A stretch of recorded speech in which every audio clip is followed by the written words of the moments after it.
Assalamualaikum warahmatullahi wabarakatuh. Perkenalkan, nama saya Cindy Ayotika Sari. Saya dari kelas 02 SMJE 035. Di sini saya akan mempresentasikan tentang pasar monopoli dari mata kuliah Teori Ekonomi Mikro. Saya akan menjelaskan tentang pengertian pasar monopoli. Pasar monopoli merupakan tempat bertemunya pembeli dan penjual secara langsung maupun tidak langsung, sehingga terjadi transaksi perdagangan di dalamnya. Pasar monopoli adalah suatu bentuk pasar di mana hanya terdapat satu penjual yang menguasai pasar tersebut. Penentu harga pada pasar ini adalah seorang penjual atau seringnya disebut sebagai monopolis. Selanjutnya saya akan menjelaskan ciri-ciri pasar monopoli. Yang pertama, industri hanya terdapat sebuah perusahaan. Yang kedua, produk yang dihasilkan tidak memiliki pengganti yang sempurna. Yang ketiga, perusahaan baru sulit memasuki industri. Yang keempat, perusahaan memiliki kemampuan menentukan harga atau price maker. Dan yang kelima, promosi iklan kurang diperlukan. Selanjutnya saya akan menjelaskan tentang faktor-faktor yang menyebabkan timbulnya monopoli. Yang pertama, ada memiliki sumber daya yang unik. Yang kedua, perusahaan menikmati skala ekonomis. Yang ketiga, mendapatkan hak monopoli dari pemerintah. Yang keempat, hak paten atau hak cipta. Dan yang terakhir ada hak usaha eksklusif. Selanjutnya ada sifat-sifat pasar monopoli.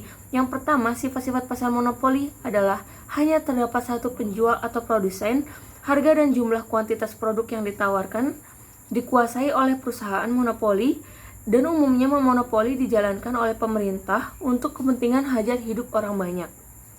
Sangat sulit untuk masuk ke pasar monopoli karena peraturan undang-undang maupun butuh sumber daya yang sulit didapat. Hanya ada satu jenis produk tanpa adanya alternatif pilihan. Dan yang terakhir itu, pasar monopoli itu tidak perlu strategis dan promosi untuk sukses. Selanjutnya ada sebab-sebab timbulnya monopoli, yaitu yang pertama ada penguasaan bahan mentah yang bersifat strategis. Yang kedua, hak paten. Yang ketiga, terbatasnya pasar dibandingkan dengan skala produksi minimum. Dan yang terakhir ada adanya lisensi dari pemerintah. Dan di sini saya akan menjelaskan tentang kurva MC, bukanlah kurva penawaran. Dalam perusahaan monopoli atau perusahaan dalam pasar lainnya, yang kurva permintaannya bergerak menurun ke kanan, bahwa kurva penawaran tidak dapat ditunjukkan karena tidak dapat sifat jumlah yang ditawarkan oleh perusahaan tersebut. Dan di sini saya akan menjelaskan tentang diskriminasi harga dalam monopoli. Yang pertama ada menjual outputnya di dua pasar yang berbeda. Yang kedua, sifat permintaan di dua pasar yang harus berbeda. Dan selanjutnya saya akan menjelaskan tentang syarat-syarat diskriminasi harga. Yang pertama ada barang tidak dapat dipindahkan dari satu pasar ke pasar yang lain.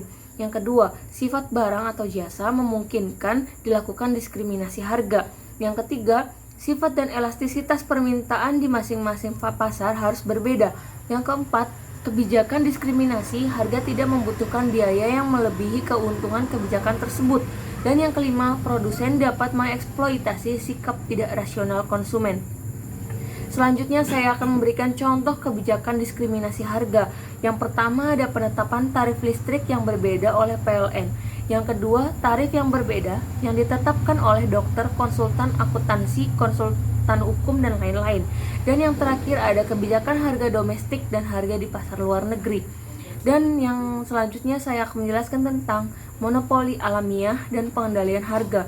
Monopoli alamiah adalah perusahaan yang memperoleh kekuasaan monopoli karena mencapai skala usaha ekonomis pada tingkat produksi yang sangat banyak jumlahnya.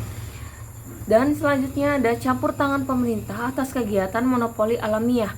Supaya monopolis bersedia menjual dalam jumlah yang banyak dan harga yang relatif rendah atau mengakibatkan keuntungan mengecil atau bahkan nol, pemerintah biasanya memberikan subsidi kepada perusahaan tersebut. Dan yang terakhir ada keseimbangan monopoli dalam jangka panjang. Monopolis dalam jangka panjang bisa mendapatkan keuntungan di atas normal dan biaya rata-rata yang dicapai bukan biaya yang terendah atau berlawanan dengan kondisi pasar persaingan sempurna. Berikut presentasi dari saya, kurang lebihnya mohon maaf. Assalamualaikum warahmatullahi wabarakatuh.